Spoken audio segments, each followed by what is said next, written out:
প্রভাত বন্ধুরা, ভাবছো তো সকাল সকাল স্টেশন কেন দেখাচ্ছি? আরে আরে হ্যাঁ, একটা জায়গায় যাওয়ার ছিল। ভোর 4:30টার সময় উঠে 6:30টার সময় বেরিয়ে পড়েছিলাম স্টেশনের উদ্দেশ্যে। পৌঁছে গেলাম স্টেশনে। স্টেশনটা কিন্তু একদমই ফাঁকা ছিল, বলতে পারো ট্রেনটাও ভীষণই ফাঁকা। প্রায় মা আর আমিই যাচ্ছিলাম। স্টেশনটা কি চিনতে পারছো? দূরে কিন্তু নাম দেখা যাচ্ছে, বলো তো দেখি।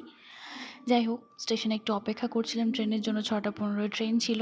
মনটা একটু ভার ছিল, কারণ ওই যে হয় না, আমরা বাঙালিরা যখনই বাড়ি থেকে বেরোয় না কেন আমাদের সমস্যা কিন্তু লেগেই থাকে, ঝামেলা কিন্তু হয়। আমিও কিন্তু তার ব্যতিক্রম নই। চলো, ট্রেন চলে এসেছে। ট্রেনে উঠে পড়লাম। ট্রেনটা ফাঁকা।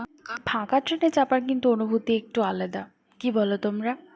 ফাঁকা ট্রেনে গেলে কিন্তু বেশ ভালোই লাগে। চলো, নেমে পড়েছি স্টেশনে, গন্তব্যের উদ্দেশ্যে। প্রায় পৌঁছে গেছি আমরা। স্টেশনটা দেখে কি কিছু চিনতে পারছো? হ্যাঁ হ্যাঁ, শান্তিনিকেতন। চলো, নিয়ে নিয়েছি টোটো।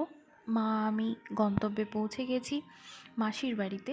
এখানে কিন্তু নতুন মেস ভাড়া দেওয়া হচ্ছে। তোমরা চাইলে কিন্তু কমেন্ট বক্সে যোগাযোগ করতেই পারো। সদস্যরা ক্যামেরায় আসতে চায়নি বলে তাদেরকে আর দেখায়নি। এখানে বৌদি একটু বাংলা পড়ার চেষ্টা করছে, শোন। আর্দ্রতায় আর্দ্রতায় বদলে জল। শান্তিনিকেতন আসার আসল উদ্দেশ্য কিন্তু আমার মায়ের কোলে থাকা এই পুচকুটা। এই পুচকুটার জন্যই কিন্তু একজন নন বেঙ্গলি মা বাংলা পড়ার চেষ্টা করছে। বৌদির মুখে বাংলা শব্দগুলো শুনতে কিন্তু বেশ মজা লাগে আমার। যাই হোক, স্বাস্থ্যকেন্দ্র থেকে দিদিটা চলে এসেছিলো পুচকুটার ওয়েট করার জন্য।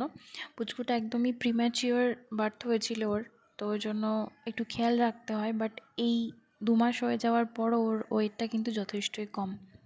সারাদিন হই হুল্লোড়ে কাটিয়ে এরপর ফেরার পালা। ফিরতে তো হবেই নিজের বাসায়।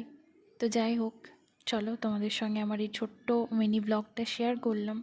আমার আনন্দের মুহূর্তগুলো তোমাদের সঙ্গে শেয়ার করতে পেরে আমার কিন্তু বেশ ভালো লাগছে।